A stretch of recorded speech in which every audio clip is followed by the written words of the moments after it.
Hi everyone, this is Naturally Afrolistas. I am back again with another video.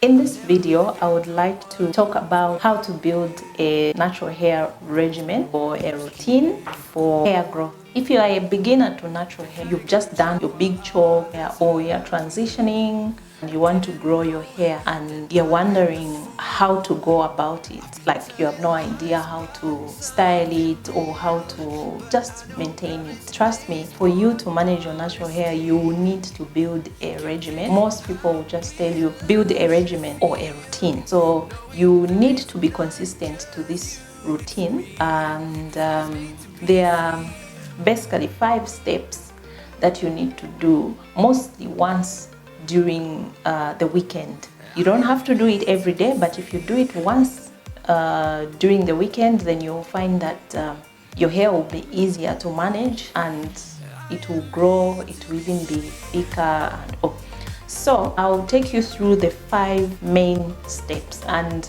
these are basic things to do. So step number 1 is cleansing natural hair. Your hair needs to be clean.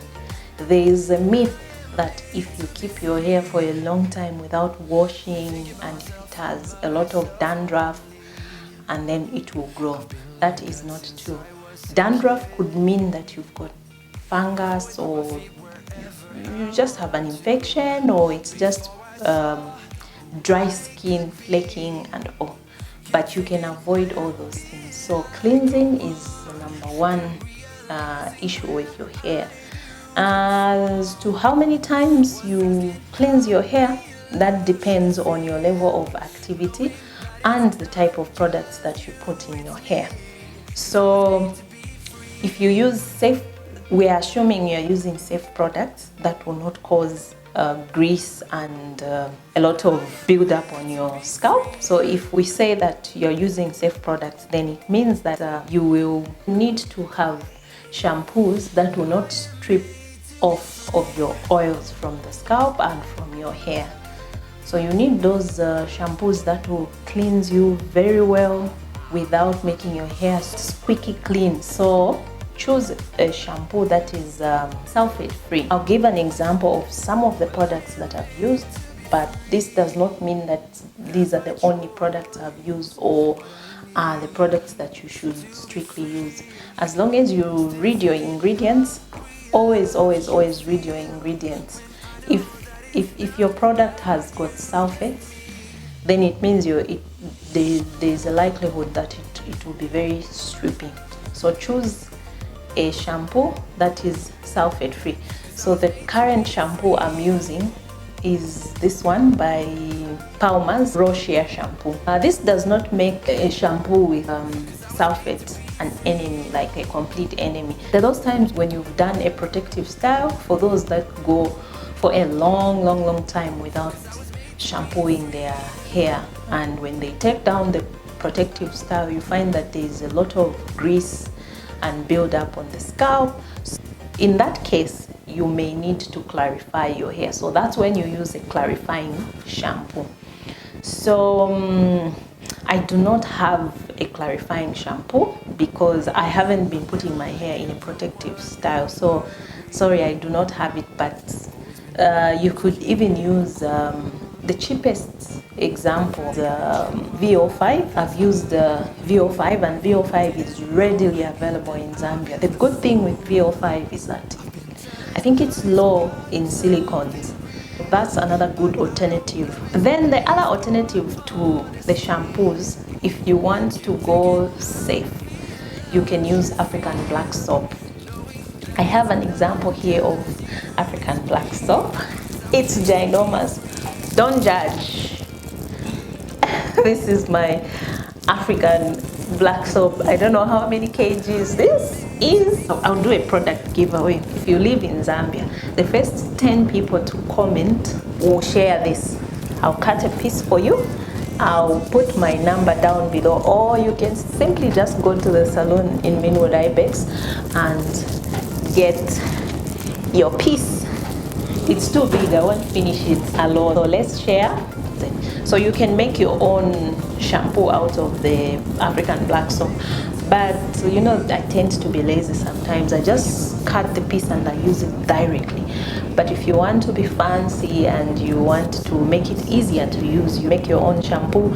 You mix with aloe vera juice and maybe some oils and stuff like that. So that maybe we can make later on. This is cheaper than most of the safe natural hair products. Some of the natural hair products are expensive because they're not readily available in Zambia. They have to be imported.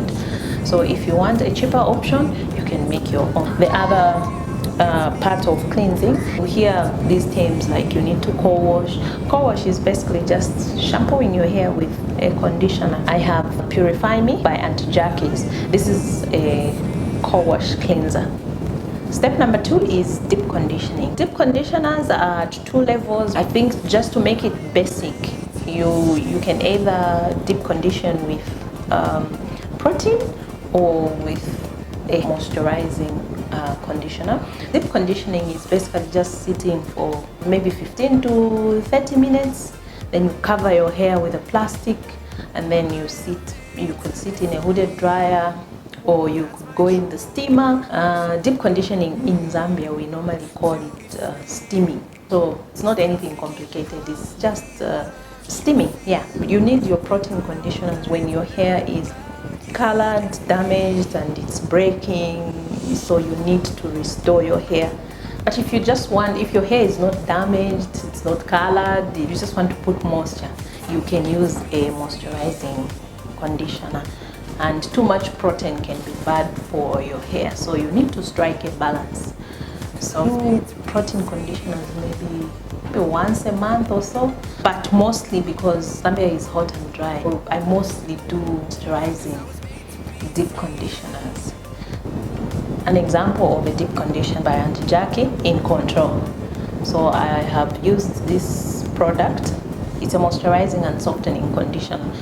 So each time you wash your hair, you need to deep condition. If you can't deep condition, you can just apply conditioner and maybe leave it on for a few minutes and rinse it out. It will still help to restore moisture and make your hair softer. And I also use the conditioners for my detangling process. So because I use my deep conditioners to detangle, I like my deep conditioners to have sleep as well. So you need to ensure that you deep condition your hair if you want your hair to grow or to be thicker, as in for it not to break. If you want to see how I make my protein and moisture conditioner, DIY avocado protein conditioner, I'll put the link in the description below. How so often do I deep condition my hair? I deep condition my hair at least once every week. There are times I've missed, but I try to do it each time I shampoo my hair. The other conditioner that I like is this one by Shea Moisture. Shea Moisture products are very good, but they're not readily available in Zambia. However, the Auntie Jackie's, we stock them at the salon, so you can find them at the salon. Step number 3 is leave-in conditioner. So after you've shampooed your hair, you've deep conditioned, and you've rinsed out the deep conditioner, I continue my detangling process using a leave-in conditioner. Once you've deep conditioned and your hair is moist and stuff, you may skip leave-in conditioner if you like. But this helps to give you more moisture. So you need a leave-in conditioner. You apply just a little bit, and then you comb your hair through with a shower comb. I like to use this type of shower comb because it doesn't have, it's seamless. It won't catch your hair and break it. It's seamless. There are no lines and stuff like that. So this is good. This is what I use to comb my hair or to detangle. Others finger detangle, but I have failed to completely finger detangle. I'll finger detangle, but then again I'll use this comb to detangle my hair. So the leave-in conditioner that I'm using now is moisture intensive leave-in conditioner by anti-jerky. All these products have got no sulfates, no parabens, no mineral oil.